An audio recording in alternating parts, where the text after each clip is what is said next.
오늘, 오늘 이제 예배 시작하면서 찬양을 들으니까요, 날씨도 더운데 마치 그 여름 성경 학교 와 있는 것 같아요. 우리 그 띠임송이잖아요, 그렇죠? 손을 높이 들고 할렐루. 이걸 아무도 안 하시더라고요 오늘은. 네, 아무튼 찬양팀 늘 감사를 드리고요. 오늘 본문을 들어가기 전에 잠깐만 바로 전에 나오는 이 본문 바로 전에 나오는 사건에서 잠깐만 얘기하고 시작하겠습니다. 바로 전에 나온 사건이 여러분들 잘 아시는 예수님 변화산 사건입니다. 예수님께서 세 제자들 베드로, 요한, 야고를 데리고 높은 산으로 올라가죠, 그죠? 그리고 이제 예수님께서 영화롭게 그렇게 변하신 모습인데요. 저희가 잘 알기로 찬조 출연으로는 모세와 엘리야가 나오고요. 그래서 변하신 모습이 또 그 상황이 베드로에게는 너무너무 좋았나 봅니다. 예수님 초막 셋을 짚고 이곳에 있고 싶다고 그렇게 말을 하죠, 베드로가. 하지만 이 사건의 메시지가 물론 여러 가지가 있겠지만은 예수님께서 언젠가는 저희가 그 영화로운 예수님과 또 그 영광스러운 자리에 높은 산 위에 우리가 있겠지만은, 그래서 저희가 부른 찬양이 산을 향하여 눈을 들어 산을 보고 이렇게 찬양하지 않습니까? 언젠가는 저희가 그곳에 있겠지만은 지금은 아니라고. 아마 예수님께서 미리 잠깐 보여주시는 그런 사건 같습니다. 그리고는 그 제자들을 데리고 이제 산을 내려오시죠. 내려오시고는 데려가시는 곳이 아마 글쎄요, 제가 생각하기에는 성경에서 귀신 들린 사람들 나오는 장면들 중에서 아마 손가락에 꼽히는 그런 조금 최악의 장면 같아요. 성경을 보시면은 귀신 들린 어린 아들이 등장하면서 표현하는 말들이 거꾸로지고 입에 거품을 물고 또 이를 갈며 파리해지다. 제가 참 그거는 모르는 표현인데 찾아보니까 뭐 얼굴이 창백해지고 경직됐다 이런 표현이라고 하더라고요. 그래서 이 아들을 묘사하고 있는 장면이지만은 단순히 이 표현들을 보면 한 사람을 묘사하고 있는 장면은 아닌 것 같아요. 자, 우리가 이렇게 나눠서 보시면 이를 갈며, 누가 이를 갈죠? 물론 여러분 옆에 계시는 같이 사시는 분들이 잘 때 이를 갈기도 하지만은 아주 분노하는 그런 모습이죠. 저희가 아주 극노라고 하나요? 분노하는 모습이고, 또 거품을 흘리며 어떻게 보면 아픈 모습이죠. 제정신이 아닌 그런 모습이고, 거꾸로지다. 아마 자신을 통제할 수 없는 그런 모습이기도 하고요. 또 파리해지다, 경직됐다. 아주 완고하고 그런 고집스러운 모습이기도 하고요. 이렇게 들으시면은 저희가 살아가고 있는 세상과 너무 같은 그런 모습 아닌가요? 참 완고하고 제어가 안 되고 고통이 많고. 그래서 이제 이 두 사건을 저희가 같이 연결해서 보시면은 예수님께서 하시는 말씀이 우리가 언젠가는 높은 곳에서 그 영광스러운 곳에 거하겠지만은, 자, 아직은 그때가 아니라고. 아직은 그때가 아니고 그날이 오기 전까지 너희가 있어야 할 곳은 분노와 아픔과 통제되지 않고 또 완고한 이 땅에 있어야 한다고. 그러면서 이 장면으로 제자들을 데리고 가십니다. 자, 그곳에 도착했더니 이 나머지 9 제자들이 큰 무리에 둘러싸여서 참 난감한 상황 같아요. 예수님께서 물어보시죠. 뭐 때문에 그러냐 그랬더니 무리 중에 한 사람이 말하기를 귀신 들린 내 아들을 예수님 당신 제자들에게 데려왔는데 아무것도 못합니다. 아무 능력이 없습니다. 자, 다르게 말하면은 늘 당신과 같이 있었던 제자들이라서 내가 하나님의 능력을 기대하고 이 제자들에게 왔는데 아주 무능력한 사람들입니다. 이렇게 예수님께 이 아버지가 그 제자들을 일러 바치고 또 이렇게 비난하는 그런 장면이죠. 근데 잠깐 생각해 보시면은 아마 오늘날 세상이 저희 기독교인들을 비난하는 똑같은 말 아닐까요? 물론 저희가 많이 들어왔던 말입니다. 세상이 기독교를 비난할 때에 병들고 제어되지가 않고 분노와 아픔이 가득한 이 세상에서 당신들 기독교인들 참 무능력한 사람들입니다. 많이 들었던 표현들이고요. 또 아직도 듣고 있는 표현들이고요. 자, 이걸 들으시면서 오늘 마음에 찔리시는 분들도 있을 거고요. 아니면은 그건 완전히 잘못된 판단입니다. 저희를 완전히 잘못 보셨네요 하고 오히려 화내시는 분들도 계실 거고요. 자, 잠깐만 홀드하시고 계속해서 본문 한번 보겠습니다. 이 아버지의 말을 들은 예수님께서 화가 나셨습니다. 하신 말씀이 믿음이 없는 세대여 내가 얼마나 너희와 함께 있으며 얼마나 너희에게 참으리요. 자, 이 아버지나 또 그 무리들에게 화를 내신 것이 아니고 제자들에게 화를 내시는 거죠. 이쯤 나와 같이 있었으면은, 이 정도 나를 따랐으면은 you should know better. 이 정도는 해결할 수 있어야지. 그러면서 제자들을 꾸짖습니다. 그리고는 예수님께서 직접 하시죠. 아이를 데려오라고. 그리고는 악한 영이 예수님을 보자마자 성경에서 말하기로 경련을 일으키며 땅에 엎드려지며 구르며 거품을 일으키더라. 앞서 아버지가 그 표현했던 장면과 되게 비슷한 장면인데요. 지금 이 모습은 악한 영이 예수님 앞에서 겁에 질려 반응하는 모습입니다. 악한 영이 예수님을 보자마자 반응하는 모습입니다. 성경 보시면 항상 이렇게 반응을 했었고요. 오늘날도 그렇게 반응을 하고 있고요. 저희가 보통 악한 영이라고 말할 때에 뭐 단순히 귀신이나 마귀를 말하는 것 아니고요. 우리 주위를 둘러보면 온갖 그 죄의 속성들, 악한 영의 열매들이 많지 않습니까? 뭐 증오와 시기가 있고 차별과 질투들도 있고요. 뭐 탐욕과 분쟁, 심지어 교회 안에도 이런 것들이 많이 스며들었고요. 그래서 여기서 저희가 꼭 해야 될 중요한 프린시플, 중요한 메시지가 하나 있습니다. 이런 악한 영들에 저희가 둘러싸여 있을 때 뭐 거의 매일이죠, 그죠? 항상이죠. 이럴 때 저희 기독교인들은 어떻게 반응을 해야 하겠습니까? 구약에서 그 대답을 정확하게 알고 있던 사람이 있었습니다.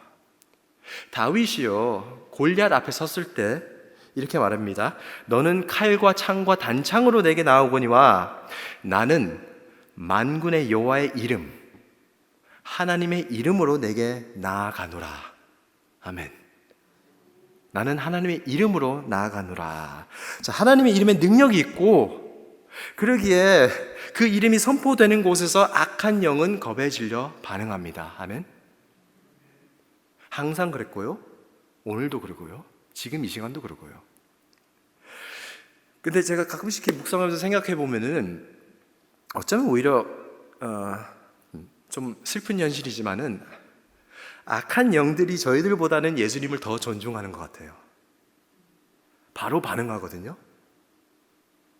두려움에 떨거든요. 반면에 저희가 종종 오늘날 모습을 돌이켜보면은 예수님의 이름이 아무 의미 없이 쓰여지기도 하고, 심지어 마음의 떨림과 요동이 없을 때도 많고요. 두려움과 경외함이 없을 때도 많고요. 그 이름 앞에서. 그래서 선포 한번 하겠습니다. 자, 예수님의 이름에 능력이 있습니다. 아멘. There's power in the name of Jesus Christ. 아멘.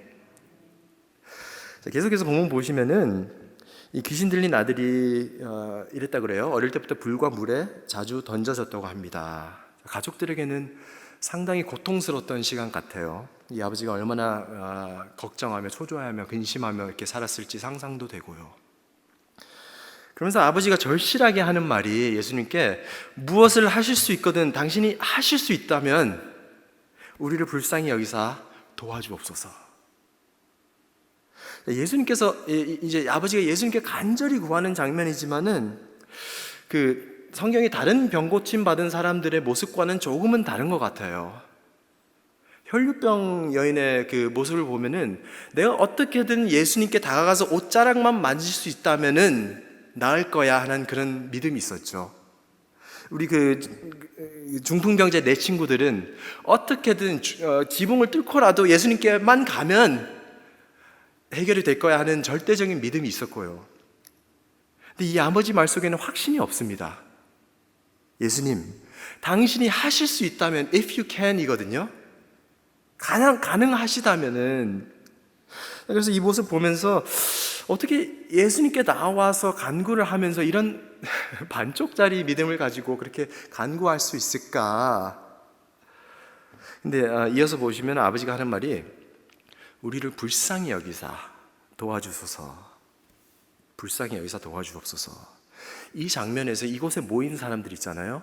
제자들 그리고 큰 무리들, 이 모든 사람들 중에서 유일하게 이곳에서 한 사람만이 자신이 완벽하게 나약하고 무력함을 인정하고 고백하고 있습니다. 이곳에서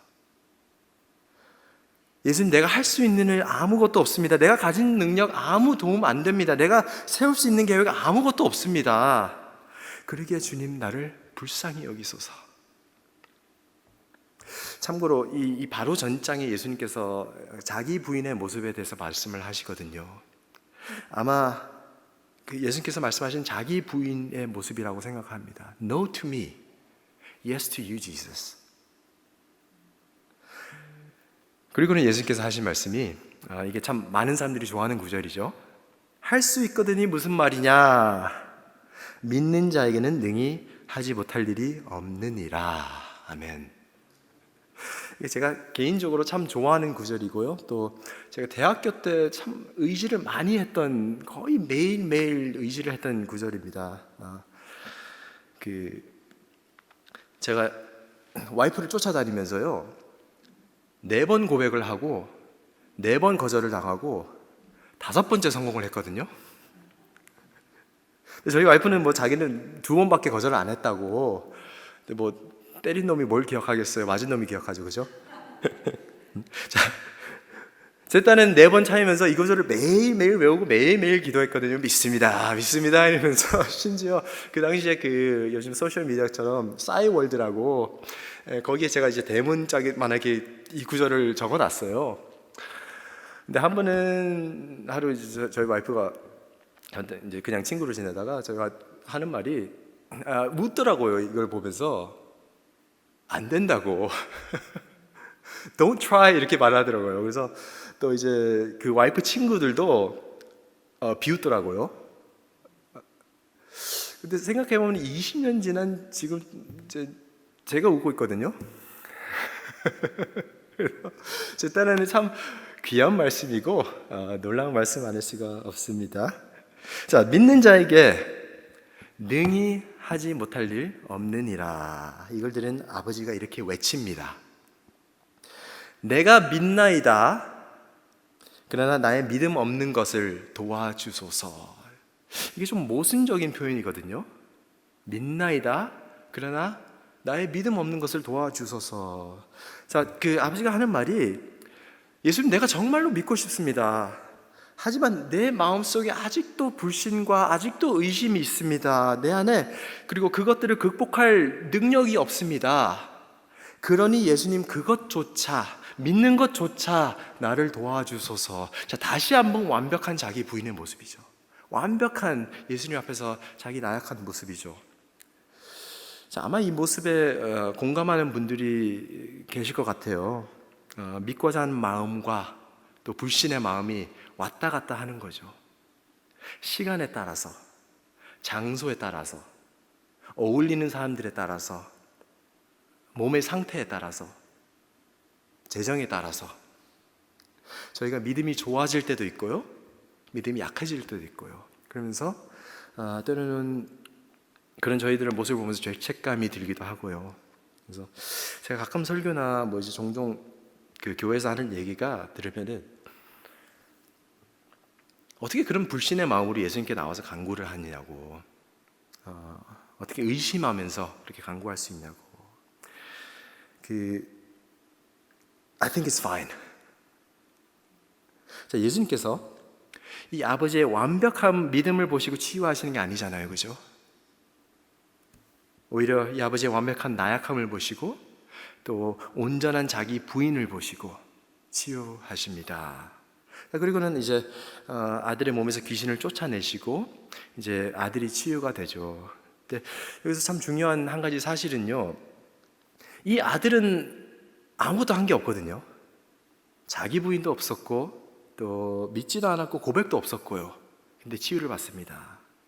하지만 한 사람의 온전한 자기 부인을 통해서, 다시 말해서 이 아버지가 예수님 앞에서 자기 모든 것을 비우고 예수님께 왔을 때에 예수님의 은혜와 능력이 그 비워진 자리를 채워지면서, 그러면서 이때까지 이 아버지가 아들 때문에 고통받고 괴로워했던 그 시간들이 모두가 다 치유되게 되죠. 이 아버지가 치유가 되고 동시에 아버지를 채운 그 은혜와 믿음이 흘러 넘쳐 주위에 내렸다고 이렇게 생각을 됩니다.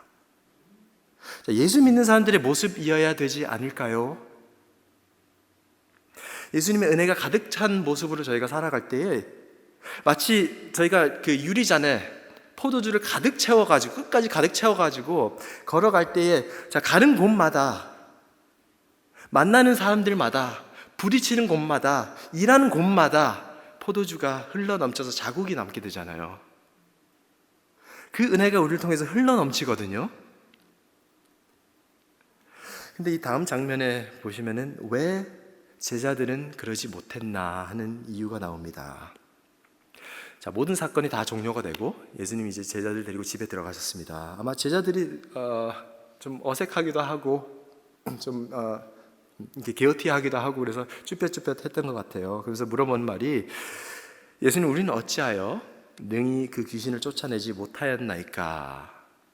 예수님께서 대답하시기로 기도 외에 다른 것으로는 이런 종류가 나갈 수 없느니라. 예수님께서 제자들에게 처음에 화내신 이유라고 믿습니다. 아셨거든요. 악한 영 앞에서 기도도 안 했거든요, 제자들이. 내가 이런 능력이 있고 내가 이런 생각들과 계획이 있는데 기도도 안 했거든요. 산 위의 모습과 이 땅의 모습은 다릅니다. 다시 말해서 이 땅에 온갖 악이 가득하고 무질서한 이 땅에서 어떻게 우리가 생존하며 승리할 수 있겠습니까? 기도 외에 다른 곳으로는 이런 종류가 나갈 수 없느니라. 사도행전 19장에 저희가 잘 아는 얘기가 제사장 스게와의 7 아들에게 그 악귀가 하는 말이 내가 예수도 알고 바울도 알거니와 너는 누구야? 너희는 누구냐? 그 악한 영이 저희는 하나도 안 무서워하는 거 아시죠? 저희를 전혀 존중하지도 않고요. 근데요, 예수님의 이름과 능력 입은 자들은 두려워하죠. 그래서 기도 외에 다른 것으로는 이런 종류가 나갈 수 없느니라. 말씀을 맺겠습니다. 예수님께서 오늘도 저와 여러분들을 산 밑으로 데려가십니다. 병들었고 또 통제가 되지 않고 무질서한 곳이 저희가 있는 곳이고 또 저희가 부름받은 곳입니다. 그래서 다시 한번 같이 선포하겠습니다. 예수님의 이름에 능력이 있습니다. 아멘. 아멘. 예수님의 이름이 우리로 하여금 더 많이 선포될 때마다 그곳에 예수님의 능력이 우리를 통해 흘러넘치기를 소망합니다. 그리고 주님, 우리를 불쌍히 여기소서. 매 순간 나의 약함과 또 무력함을 인정합니다. 내 자신을 비울 때마다 내 능력과 그 의지를 비운 그 자리에 예수님 당신의 소망과 당신의 능력이 가득 채워지기를 소망합니다. 그래서 매일 매 순간 여러분들의 잔들이, 저와 여러분의 잔들이 걸을 때마다, 가는 곳마다, 만나는 사람들마다 넘쳐 흐른 은혜의 자국이 남기를 간절히 소망합니다. 저희는 능력 없는 기독교인들 아닙니다. 은혜를 입었고요, 은혜를 의지하며 살고요, 그 은혜로 행동하고 그 은혜로 능력 있게 살아가는 하나님의 백성들입니다.